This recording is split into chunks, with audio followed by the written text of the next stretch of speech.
ममता को मनाएंगे नीतीश कुमार, विपक्षी गठबंधन की कोशिश तेज। 25 अप्रैल को ममता और नीतीश कुमार की मुलाकात। बंगाल में किसी भी दल के साथ गठबंधन करने को तैयार नहीं ममता। लोकसभा चुनाव में अब 300 दिन भी नहीं बचे हैं। विपक्षी दलों के बीच में चर्चाएं चल रही हैं कि बीजेपी को कैसे रोका जाए। अभी जो सर्वे की रिपोर्ट निकलकर सामने आ रही है उसमें एनडीए को 300 के पार बताया जा रहा है, जबकि इस समय एनडीए में बीजेपी के अलावा कोई भी ऐसा दल दिखाई नहीं दे रहा है जो 2 अंकों में सीट लाता दिख रहा हो। यानी सीधे सीधे एक बार फिर से बीजेपी बहुमत का आंकड़ा अकेले दम पर पार कर जाएगी। ऐसे में बीजेपी को रोकने के लिए पूरा विपक्ष एकजुट होने की कोशिश कर रहा है, लेकिन विपक्षी एकता के रास्ते में पुराने विरोधी अड़े जा रहे हैं। बीजू जनता दल उड़ीसा की सत्ता में है, लेकिन नवीन पटनायक और उससे पहले उनके पिता बीजू पटनायक कांग्रेस के खिलाफ ही लड़ाई लड़ते रहे हैं। ये लड़ाई अभी तक चल रही है। ऐसे में नवीन पटनायक ऐसे गठबंधन में जाने को तैयार नहीं है जिसमें कांग्रेस शामिल हो। तेलंगाना की सत्ताधारी बीआरसी का मुकाबला तो अपने राज्य में कांग्रेस के साथ ही होता है। पिछले 3 सालों में यहाँ बीजेपी मजबूत हुई है, लेकिन कितना मजबूत हुई है ये तो चुनाव में पता चल पाएगा। लेकिन कांग्रेस से लड़ते लड़ते केसीआर अब सीएम बनने का सपना देखने लगे हैं। आंध्र प्रदेश के सीएम जगनमोहन रेड्डी की पार्टी वाईएसआरसीपी के साथ कांग्रेस का गठबंधन सबसे मुश्किल टास्क है। पहला राज्य के लोगों में कांग्रेस की छवि प्रदेश में बंटवारा करने वाली पार्टी की है। ऐसे में जो भी कांग्रेस के साथ जाएगा उसका बंटाधार हो जाएगा। और दूसरा, जगनमोहन रेड्डी को मनमोहन सरकार के समय का वो दिन भी याद आ रहा है जब ईडी के छापे लगातार उन पर पड़ रहे थे। अरविंद केजरीवाल की पार्टी आपने तो केजरीवाल को पीएम उम्मीदवार घोषित ही कर दिया है और वो कांग्रेस के लिए कोई रास्ता देने को तैयार नहीं है। यही हाल बंगाल की सीएम ममता बनर्जी की पार्टी टीएमसी का भी है। ये दल कांग्रेस से बातचीत करने को तैयार नहीं है, इसीलिए कांग्रेस इन दलों की बातचीत का जिम्मा नीतीश कुमार को सौंप दिया है।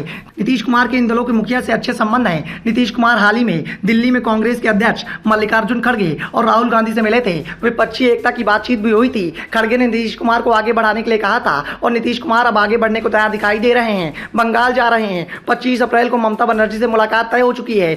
वहां मुख्यमंत्री ममता बनर्जी से मुलाकात कर विपक्षी मुहिम को आगे बढ़ाने की बात होगी, लेकिन यह कहना मुश्किल है कि नीतीश कुमार अपनी मुहिम में कितनी सफलता हासिल कर पाएंगे। सबसे बड़ी बात तो यह है कि भारतीय जनता पार्टी के खिलाफ लड़ाई में कमजोर पड़ रही कांग्रेस पार्टी से ममता बनर्जी की पार्टी तृणमूल कांग्रेस दूरी बनाए रखना चाहती है।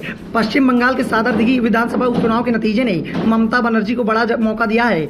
चुनाव में कांग्रेस प्रत्याशी बायरन विश्वास की भारी जीत हुई, जबकि तृणमूल कांग्रेस के प्रत्याशी की हार हो गई। इस चुनाव के परिणाम के बाद बीते मार्च में ही ममता बनर्जी ने विपक्षी एकता को लेकर बड़ा स्टैंड कर दिया। उन्होंने कहा कि लोकसभा चुनाव में तृणमूल कांग्रेस जनता के साथ गठबंधन करेगी। ममता दीदी राजनीतिक दल के साथ गठबंधन करने को तैयार दिखाई नहीं दे रही हैं। लोकसभा का चुनाव अपने बलबूते पर लड़ेंगी। सागरदिघी में अपने प्रत्याशी की हार से प्रभावित ममता बनर्जी ने कहा कि अगर जनता भारतीय जनता पार्टी को सत्ता से हटाना चाहती है तो तृणमूल कांग्रेस का साथ दे।